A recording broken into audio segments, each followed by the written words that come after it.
Hey everybody, Bradley9 here, back with another update. This is part 10. This is a week from the last one that I put out. And I'll give you all the information on the recent updates, what I've learned in the last week, what's gone on, whether I've been hit, whether there's new things to look out for, and to talk about the upcoming outage coming on June 1st, where Pokemon Go is doing server updates and stuff like that. So let's get to all that good stuff here. As you can see, I'm going to be just having my 011 account rocking. This is the one that I've been playing most in recently. Got 21 Shundos and a few more shinies like this Darkrai here. And I should mention, we got our boy Mr. Peach. He decided to hang out in this box I just set up for him. Just had to get him in the shot, so that's nice. Who doesn't like Mr. Peach? I like Mr. Peach. Alright, so lots to get to, so let's get going now. On to the real serious stuff.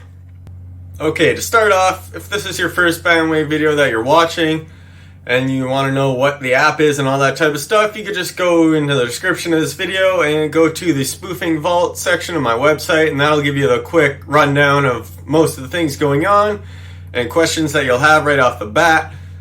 But for everyone else, you'll know I got 3 accounts rocking since my last video. I got 010, 011, and 012. So 10, 11, and 12 to be short. And let's run through them when they were created and whether they have any bans yet. And I should also mention the comments that I've gotten. There's been not even a full handful of people saying that they've gotten a warning recently.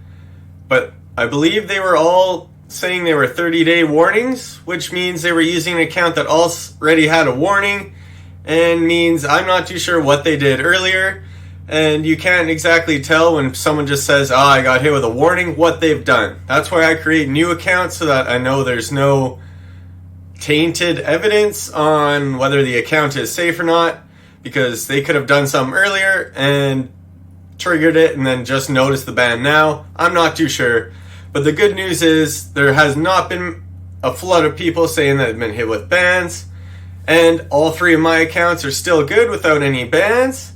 010 was created on the 20th of April, it's now the 22nd of May, so it's over a month.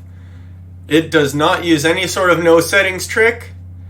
And it just uses direct download and just does it like you normally would on any normal spoofing account, like it did back in the day before these stupid ban waves started appearing. So the good news is that account has lasted over a full month, doing everything I can. I know people say they try to stay in certain locations, but like I said, I really don't think it has anything to do with what you're doing in the game. It's all about the signing in and whether they could detect it or not, and whether iSpoofers come out with their most recent version, which has been able to slide under their detection radar. That's basically my opinion on it. Anything in-game is not going to affect it. I walk with my buddy, I trade, like I say, I intentionally soft-ban myself. I do everything you can think of that would possibly get you triggered. I don't think that they have a way to just trigger people and just send them with random bans. There's lots of theories and myths out there, I think, on what triggers bans, because I don't think they're actively hiring tons of people to go and hunt all this stuff down, because like I've said before, it makes them a lot of money. I think some people underestimate how many people actually play the game this way. Like I said before, not everybody can live in a big city. There's lots of people who love Pokemon and want to experience the full game, and this is how to do it. Unfortunately, they've been hit with ban waves, and we're trying to avoid that, so that's why I'm doing this research. But some people, put it this way, some people live in a Safari Zone, and some people live in Pallet Town. To compare the two, that's not going to be the same game, and whoever lives in a Safari Zone is going to have a way better time than someone who just lives in Pallet Town with just a couple of Pokemon in that little bit of grass there. So to any Pokemon fan, that should make some sense to you, that not everyone can experience the game as people do in big cities full of stops and Pokemon. So this is the way to fully experience it. I feel Niantic should create something like this for people to be able to pay them to be able to do, because it lets everyone experience the game. Because we're not trying to just ruin the game for people, steal their stuff, and ruin the game for others. It's all for personal. I play this game for myself. I know some people like to go out there and brag or think I'm bragging. This is just my stuff. I play for myself. I don't go and comment on other people's posts saying, hey, I got better Pokemon than you. I just do my own thing. You could come to my place and check out my stuff because people like seeing shinies and my journey of doing this stuff and my research. And there's just good people out there that like the good vibe and positive vibe and just having some fun. So to continue on here, we've got my account 011 that I've been using the most in. That one was created on April 28th. So that one's been out there for pretty long now, actually. It's been out there for 24 days. It's got 21 Shundos. That's this one here. So you can see this Charizard. Whoops, wrong symbol.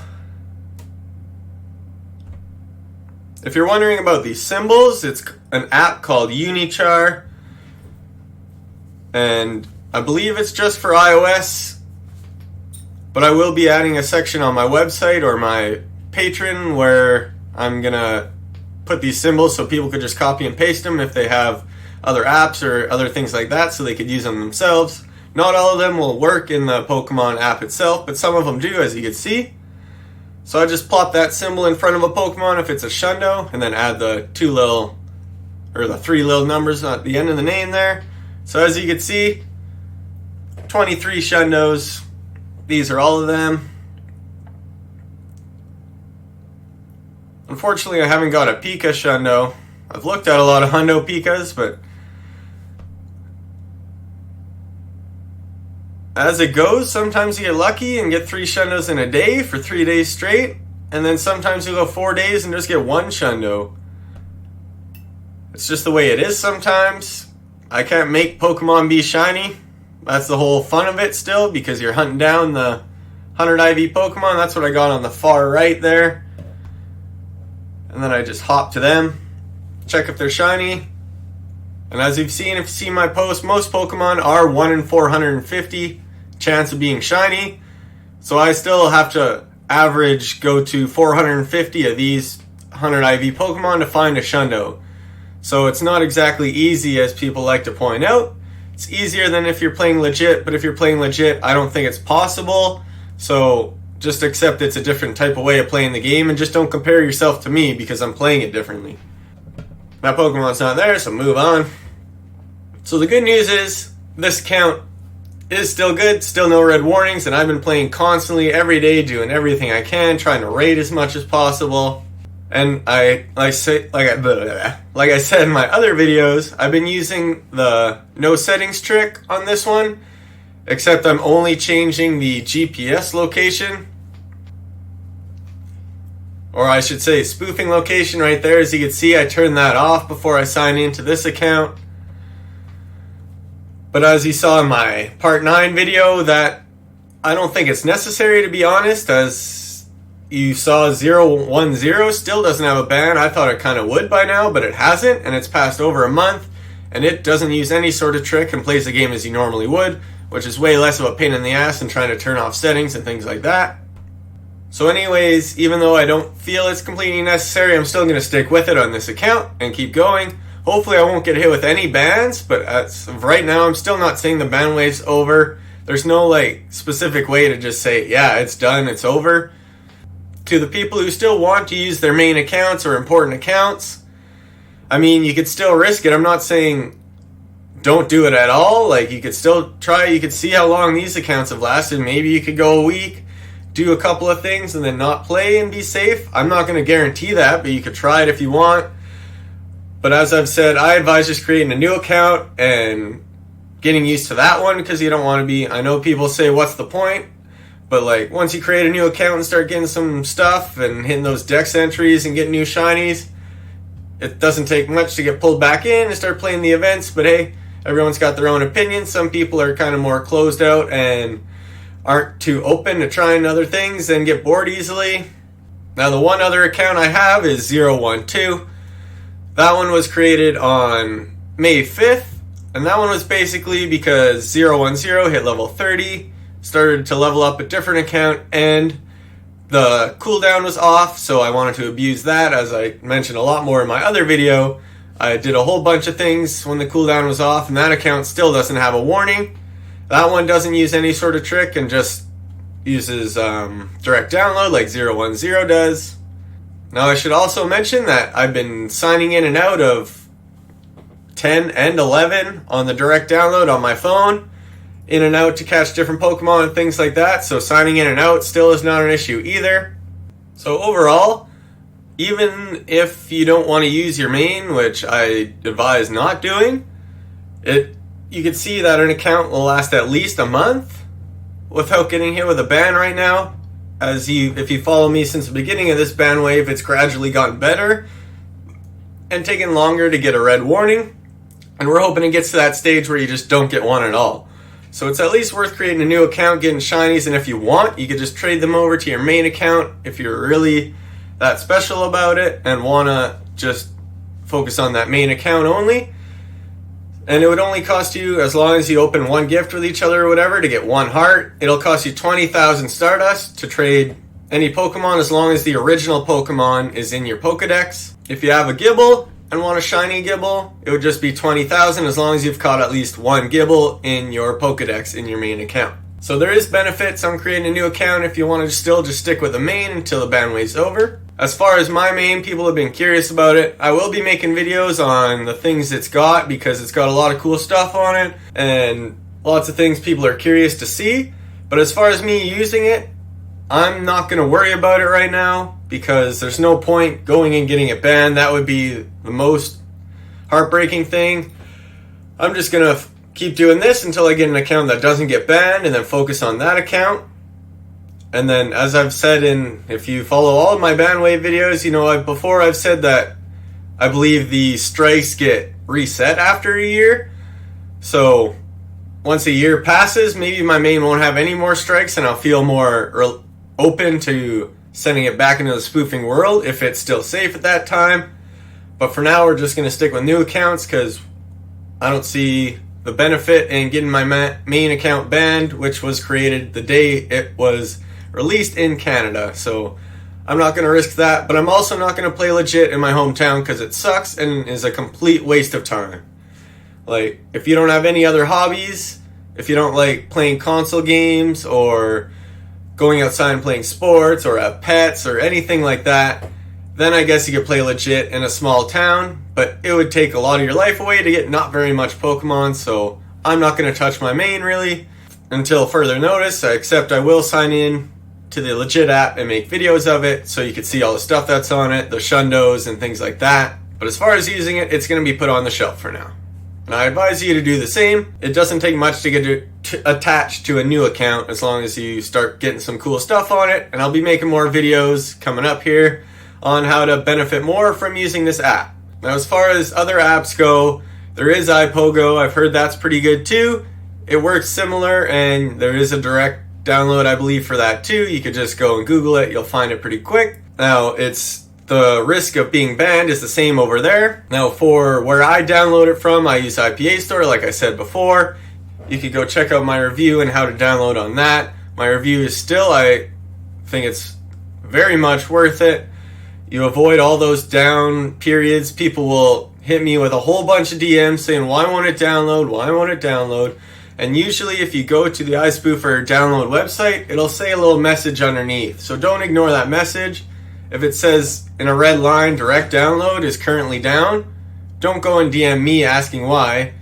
I'm not going to know why. I don't work for iSpoofer. Even they don't know why and when it'll be back. So just wait until it's back and just keep trying every hour to download it, and it should work eventually. Now, if you're running into the issue where you download it and then you try to open it, it downloads but then won't open and closes right away, I advise you go watch my solution video there. Remember, you're going to want to make sure to back up your stuff because you're going to have to basically restore your device, and then it should work after that, but you could go watch how to do that there. Now, as far as other ways to spoof, you can get something called iTools. I believe you have to go and buy a dongle, like a little USB thing to plug into your computer to try and get that going. I believe that just changes your phone's GPS location instead of an app changing it for you, and then you just use the original Pokemon app to spoof and change your location. Although it doesn't give you all the benefits as one of these apps would do, like iSpoofer Pro does, where I could snipe to all these cords and stuff. You'd have to go to Discord servers and things like that to copy and paste cords to try and snipe, which is more of a pain in the ass. But it is a safer way to do it, but I haven't tried it. You have to go and buy some extra, I believe. And it's just not as fun in my opinion, so I'd rather just keep trying this until it works. And then for Android users, there's a similar thing to iTools, where I don't think all Androids could do it, but some of them you change your whole phone's location, like the iTools does for iOS devices. And then you can use the original Pokemon Go app and it's called rooting your device. And then you could use something called FGL Pro, I believe. But as I've said before, I don't have an Android. I can't try this stuff out. But you could go and look that up yourself. But it is more complicated, but like I've said, you got to copy and paste cords and things like that. It's safer, but less fun to use, as an iSpoofer program is. That's my opinion, so just wanted to give you my piece on all the different ways you could go and spoof.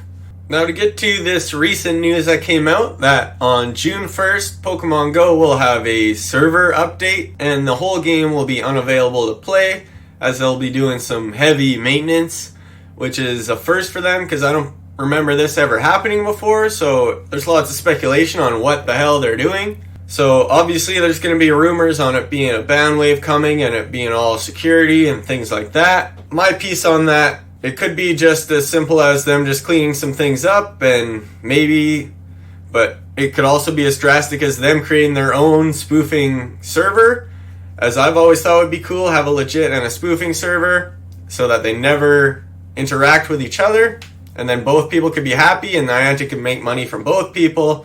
All Pokemon fans would be happy, although legits would probably still find a way to try and trash the spoofers, while spoofers never go and trash legits. That's why I've felt most spoofers are pretty good people compared to the ones who like to go and comment everywhere as a legit, trying to say they're a better person because they play a video game a different way. So I don't believe it's going to be a security-based update. Like I've said before, I think of a business way behind it too. If I was them, I wouldn't want to spend a bunch of money trying to stop people from playing your game.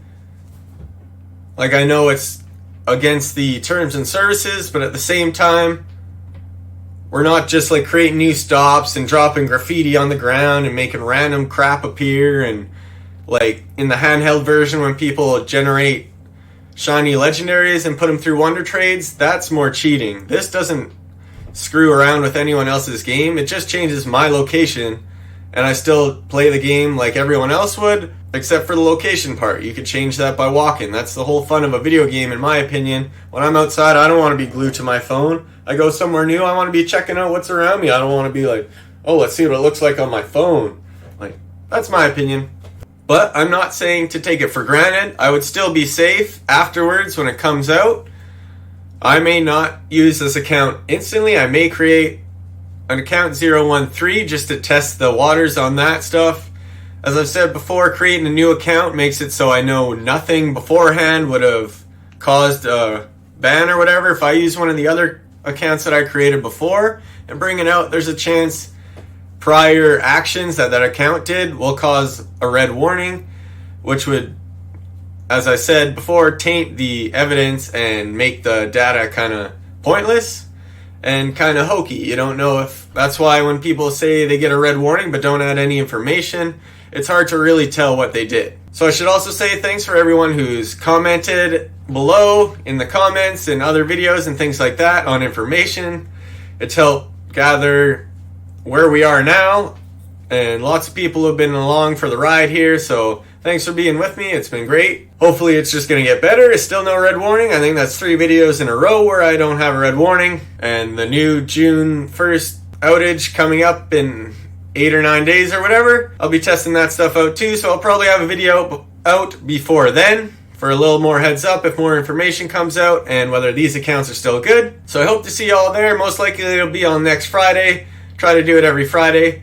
We'll see if I could stick to that or not, but I'll do my best. So hope to see everyone there. Thanks for sticking with me. Love having y'all here. It's fun. Let's keep it going. Let's continue to have fun. Best of luck everyone out there getting the shinies that you want. Hopefully getting some shundos and staying safe out there in the world too, because slowly things are starting to open up. Hopefully we could get some real sports going here. So thanks for watching, everybody, and I'll see you in my other videos. Say bye, Mr. Peach. Say bye to Mr. Peach, everybody.